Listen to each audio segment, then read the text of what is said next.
Hello friends. I am Dr. Frizz. And I am here today to talk to you about extinctive animal species. So to start off, let's talk about one of my favorites. The majestic bald eagle. Now these dangerous animals are extinct in this region of North America.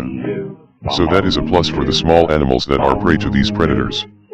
These big birds eat reptiles, fish, moderately sized mammals, and mice. Haha, you missed.